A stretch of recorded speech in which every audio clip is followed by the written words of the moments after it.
Live, local, late breaking. This is Newswatch 12 this morning.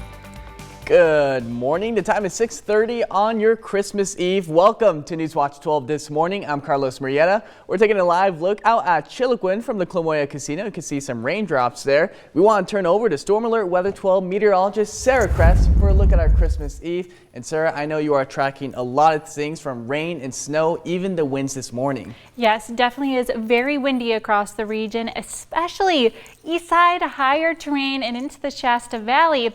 But we're starting to see winds pick up along the coast and even into places into our west side valleys. In terms of those wind gusts right now, about 23 miles per hour was the last recorded gust into Weed, 40 miles per hour in Klamath Falls, 37 for Lakeview. It's been rather windy throughout our night east side, even into Siskiyou County, and that's going to continue into our afternoon. Now, this system, it is looking a little bit different than what it was yesterday in terms of the track of where that low pressure is going. So we might not see as gusty of those winds for areas west side, but there still is that chance. So we have that wind advisory still in place until 1 p.m. today, and even into places for western and eastern Siskiyou County, where those gusts could reach up to about 50 miles per hour. Now, in terms of those high wind warnings, many across the region where we can see those gusts anywhere from 60 to 75 miles per hour. And we've already recorded some of those gusts into higher terrain throughout your morning, including into the Shasta Valley and into those higher peaks like Acorn Women's Peak over west side. But I do want to show you out this morning from Smith River, rain is coming down. Now, snow levels are starting off on the higher side today, and I don't expect to see any huge impacts snow-wise. If you're traveling for your Christmas Eve, we'll more so see that as we switch over into your Christmas and your Friday. But wind mixed with rain, that's not a good combination to be driving through, especially when it is coming down hard. So expect to see some impacts when it does come to visibility this morning with some rain. We should see some improvements as we switch into the afternoon when it does come to that rain. We'll see it switch over to more of a showery pattern before it picks up again tonight. But in terms of those temperatures, we're at 45 for Klamath Falls, 49 for Montague, Medford at 41, 45 for Brookings. So notice it's not quite as chilly as the past few mornings, especially areas east side. So for today, we are tracking some warmer temperatures, more showers, and of course gusty winds. As we switch over into your Christmas, we are expecting more wet weather to return and rounds of gusty winds as well. Santa's going to have a little bit of trouble flying out tonight, and we could even have some trouble driving along those passes into your Christmas day. So I'll let you know what you can expect when it comes to your travel weather, all coming up in your next forecast. Carlos?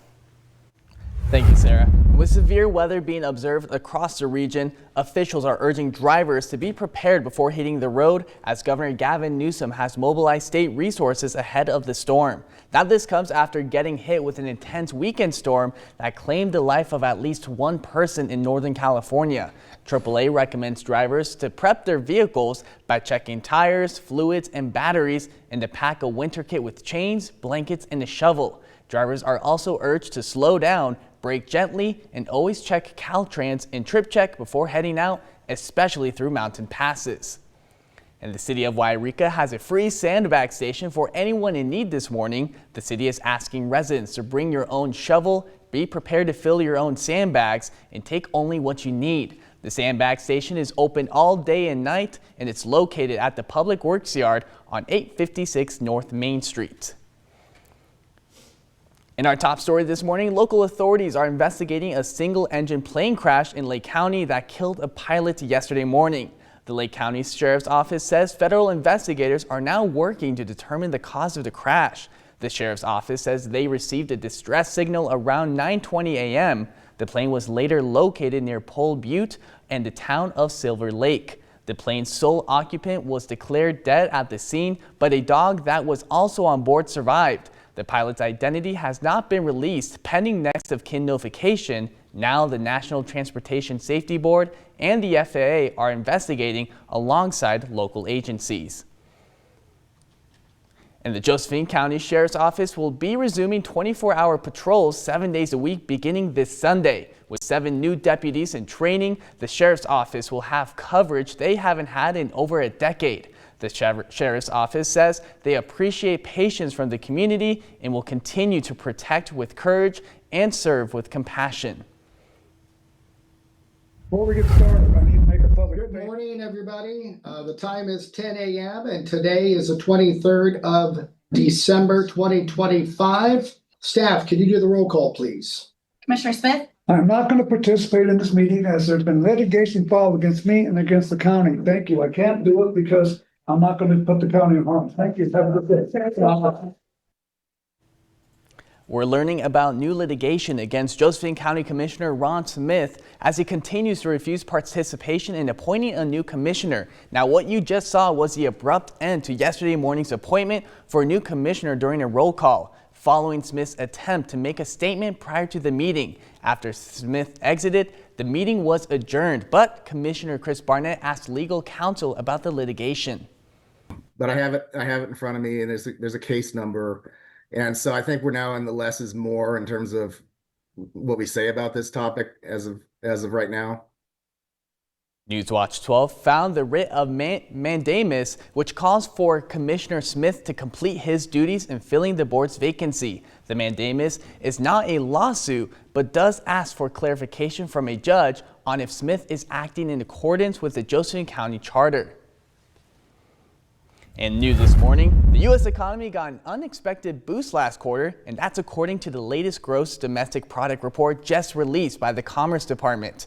The initial reading of the third quarter GDP report showed the U.S. economy accelerated at an inflation-adjusted annualized rate of 4.3%. That's a far faster pace than the 3.8% recorded in the second quarter and the fastest growth rate in 2 years. Consumer spending and exports were the main contributors to the strong GDP reading, which was delayed due to the government shutdown.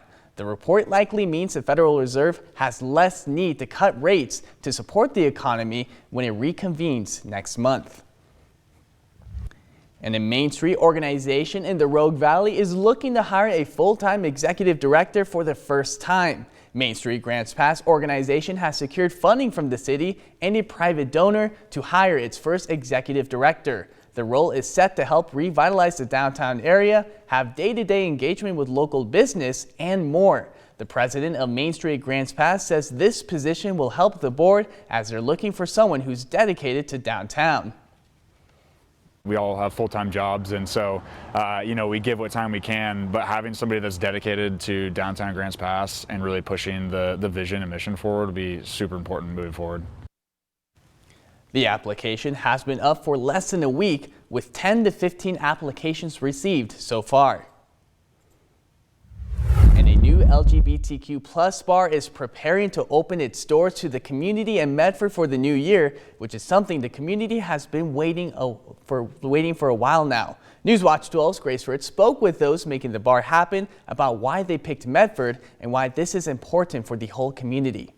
More important than ever to have a space where they feel welcome and comfortable and valued. Just behind these doors is Prism Medford, Medford's first LGBTQ+ bar, opening in the early months of 2026. I had a chance to go inside and see the construction and speak with Daniel, who's helping make this bar happen. He said that he's hoping that this bar will bring together communities in more ways than one. The hope is really to create a space for all members of that community and our community to come together, to feel safe, to feel included and encourage a space that doesn't just tolerate us, but actually is for us. For Daniel, the dream of opening an all-inclusive bar started years ago. When I was an SOU undergrad, there was a really small gay bar in Ashland called Abajo.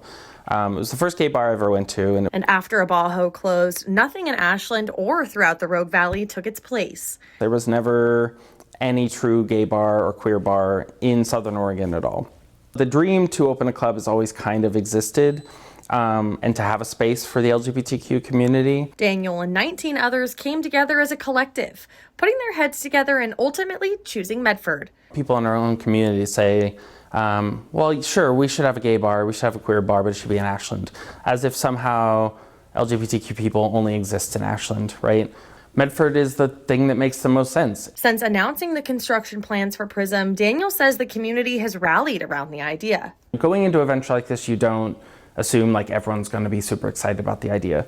But the response was probably 98% positive, right? Although construction is still in the works, Daniel and his team are excited and hopeful about kicking off the year with the new space for the community. Reporting in Medford, I'm Grace Ritz.